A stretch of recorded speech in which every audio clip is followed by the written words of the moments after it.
મિત્રો, સ્વાગત છે તમારું નવા વિડીયોમાં।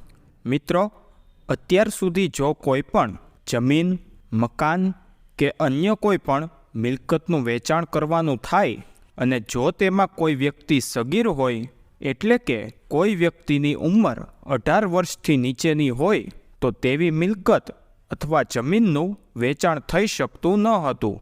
કોઈ ખેતીની જમીન હોય અને તે જેના નામે હોય તે વ્યક્તિ ગુજરી ગયા હોય અને તેના સંતાનોની ઉંમર 18 વર્ષથી નીચેની હોય તો પણ તેવી જમીનમાં તેના સંતાનોના નામો દાખલ કરાવવા પડતા હતા અને જ્યારે તેમની ઉંમર 18 વર્ષ થાય ત્યારે જરૂરી પુરાવા આપીને સગીર પુખ્તની અરજી કરાવવી પડતી હતી।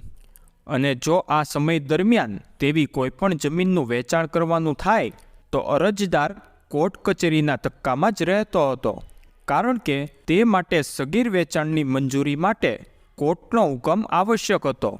તેના વગર કોઈપણ મિલકત કે જમીનનું વેચાણ થઈ શકતું ન હતું।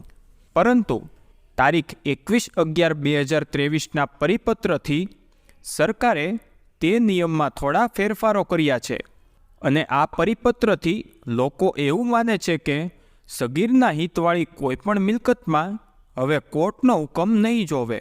તો મિત્રો, આ પરિપત્ર શું છે અને તે શું કહેવા માગે છે તેની સંપૂર્ણ માહિતી આપણે આજના વિડીયોમાં મેળવીશું। તો વિડીયોમાં અંત સુધી બન્યા રહેજો અને ચેનલમાં નવા હો તો સબસ્ક્રાઇબના બટન ઉપર ક્લિક કરી નોટિફિકેશન બેલ ઓન કરજો। તમારા માટે સબસ્ક્રાઇબ કરવું એકદમ ફ્રી છે, પરંતુ તેનાથી અમને તમારી માટે આવી નવી માહિતી રજૂ કરવાનું મોટિવેશન મળે છે। તો વિડીયો પસંદ આવે તો સબસ્ક્રાઇબ અવશ્ય કરજો। તારીખ 21/11/2023ના રોજ માનનીય ધારાસભ્ય વિનેન્દ્રસિંહ ડી ઝાલાની વિધાનસભાની રજૂઆતથી સબ રજિસ્ટર કચેરીઓમાં રજૂ થતા દસ્તાવેજોમાં મિલકતના માલિક સગીર હોય તેવા કિસ્સામાં સબ રજિસ્ટ્રારશ્રીઓ દ્વારા અરજદારો પાસે કોર્ટની પરવાનગી માંગવામાં આવે છે, પરંતુ નામદાર કોર્ટ ગુજરાત હાઈકોર્ટના જજમેન્ટ મુજબ સગીરના હકનું વેચાણ કરવા માટે કોર્ટની પરવાનગી લેવાની રહેતી નથી, જેથી સદર બાબતે સગીરના કિસ્સામાં દસ્તાવેજ નોંધણીમાં વિસંગતતાઓ દૂર થાય તે અંગેની માનનીય ધારાસભ્યશ્રી દ્વારા અત્રે રજૂઆત કરેલ હતી, જે અંગે અત્રેથી કાયદા વિભાગનું માર્ગદર્શન માંગેલ હતું। આમુખ 2 વાળા પત્રથી કાયદા વિભાગનું માર્ગદર્શન મળેલ છે અને ત્યારબાદ આ સંપૂર્ણ પરિપત્ર રજૂ કરેલ છે, જેની લિંક ડિસ્ક્રિપ્શન બોક્સમાં આપેલી છે। તમે ત્યાંથી આ સંપૂર્ણ પરિપત્ર જોઈ શકો છો।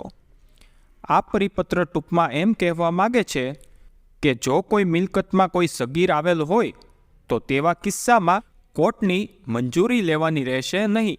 જ્યારે સગીરનો પ્રતિનિધિ સગીર વતી તે દસ્તાવેજ રજૂ કરે અને તેમાં સંયુક્ત કુટુંબની સ્થાવર મિલકતમાં સગીરનો વણ વહેંચાયેલો હક હિસ્સો તબદીલ થતો હોય તેવા જ કિસ્સામાં કોર્ટની પરવાનગીની જરૂર રહેતી નથી।